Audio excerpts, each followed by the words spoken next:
بما ان اتطلب مني كتير ان انا اعمل فيديو لجبر تالتة اعدادي، فالنهارده اقول لكم ازاي تلموا قواعد جبر تالتة اعدادي ليله الامتحان. ازيكم عاملين ايه؟ يا رب تكونوا بخير. طمنونا عملتوا ايه في الامتحانات اللي فاتت، وهل حليتوا صح ولا ايه اللي حصل معاكم؟ عملتوا ايه في امتحان العربي والدراسات، وكمان عملتوا ايه في امتحان الهندسه؟ طمنونا على كل المواد. في ناس كانت اخر ماده اليوم كانت العلوم، فيا ريت تطمنوني عملتوا ايه في العلوم بالذات. اتمنى ان انتوا تكونوا حليتوا كويس في الامتحانات وتكونوا طالعين مبسوطين من كل المواد. كشكولكم الجميل، ويلا بينا نعرف هنلم ونراجع كل قواعد الجبر ازاي في ليله الامتحان، وباذن الله هنعرف نلم الدنيا وهنقفل ال 15 درجه. ولو اول مره بتشوفني ما تنساش تشترك في القناه وتفعل زر الجرس عشان يوصلك كل جديد، واعمل لايك للفيديو ده، ويلا بينا نبدا الفيديو. اول حاجه هنحتاج كتاب المراجعه اللي فيه الامتحانات الشامله، وكمان هنحتاج الكشكول اللي بيكون فيه تلخيص للدروس كامله اللي هو كان معانا من اول السنه. شرط يكون معاكم كشكول من اول السنه، المهم يكون معاكم المصدر اللي انتوا بتذاكروا منه من اول السنه، سواء بقى الكتاب او الكشكول مش هتفرق، المهم المصدر ده يكون معاك من اول السنه وبتذاكر منه عشان عينك تكون خدت عليه. هنجيب كشكول تاني خالص نراجع فيه بالكتابه، او ممكن ورقه ابيض على طول نراجع على اهم الجزئيات والقواعد اللي مش ثابته معانا قوي، ونبدا كمان بالمهم الاول عشان نلحق نخلص. وطبعا هتبداوا تكتبوا القواعد والقوانين وتحلوا عليها مسائل تطبيقيه كمان وانتوا بتراجعوا. خليكم فاكرين ان دي مراجعه سريعه، يعني تبداوا تراجعوا على القوانين بسرعه وتحلوا عليها مسائل تطبيقيه، وكمان تبداوا على طول ان انتوا تقلبوا على اللي بعده عشان تلحقوا تخلصوا. وطبعا يا شباب مراجعتنا هتبقى عباره عن كتابه وحل مسائل كتير جدا ليله الامتحان عشان تعرفوا تراجعوا بسهوله جدا وبسرعه. الجبر سهل وقوانينه مش كتير قوي زي الهندسه،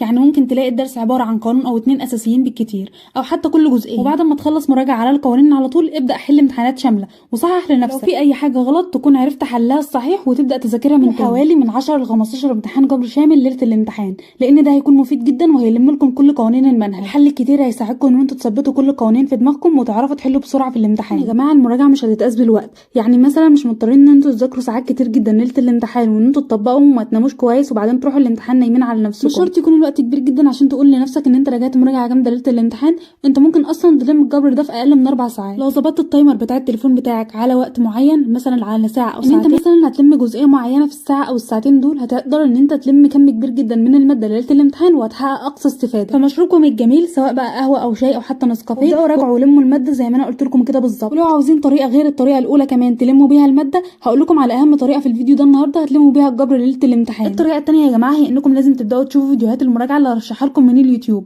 لانها هتلم لكم الدنيا واهم التريكات والقوانين، وحرفيا هتطلعوا من الفيديوهات دي لمين اهم التريكات واهم اجزاء المنهج. الفيديوهات دي ميزتها انها تحدد لك اهم الاجزاء واهم التريكات اللي انت هتركز عليها في مراجعه المنهج بتاعك، هتخليك طالع من الفيديو عارف انت هتركز على ايه بالظبط وتوزع مجهودك على ايه اكتر. واول قناه احب ارشحها لك وبشده هي قناه يلا نفهم ماس. قناه يلا نفهم ماس هي اكتر القنوات اللي انا برشحها عشان هي دايما بتعمل مراجعات كتير جدا ليله الامتحان، وهتلاقوا عليها عدد كبير جدا من فيديوهات مراجعه وشرح الجبر لثالثه اعدادي. كل اللي هتحتاجه هو القلم بتاعك وكشكول او ورق ابيض فاضي عشان تكتب فيه ورا المستر. حرفيا انت لازم تسمع الفيديوهات دي على سرعه واحد بس، ما تسرعش الفيديوز، وكمان ركز في كل كلمه المستر بيقولها عشان هتفيدك جدا. وطبعا والمستر بيتكلم انت طبعا لازم توقف الفيديو او تكتب ورا المستر على طول. طبعا هيبقى معاك اكتر من قلم ملون او اكتر من ماركر عشان تقدر تحدد على الاجزاء المهمه اللي انت المفروض تركز عليها من وجهه نظرك انت او من وجهه نظر المستر، سواء بقى الاجزاء اللي انتوا مش فاهمينها او الاجزاء اللي المستر قال مهمه من وجهه نظر. طبعا انت ممكن تلم الجبر في فيديو او فيديوهين بالكتير من الفيديوهات دي، هتفيدك جدا وهي اسرع طريقه تلم بيها المنهج اصلا. وتاني قناه معانا هي قناه مقهى الرياضيات. القناه دي برضو عليها عدد كبير جدا من فيديوهات المراجعه والشرح للجبر ثالثه اعدادي، وكمان عليها حل اسئله كتير جدا متوقعه وحل اسئله شامله برضو. ابداوا نزلوا فيديوهات المراجعه من غير نت، وابداوا على طول اقفلوا الباب عليكم في اوضتكم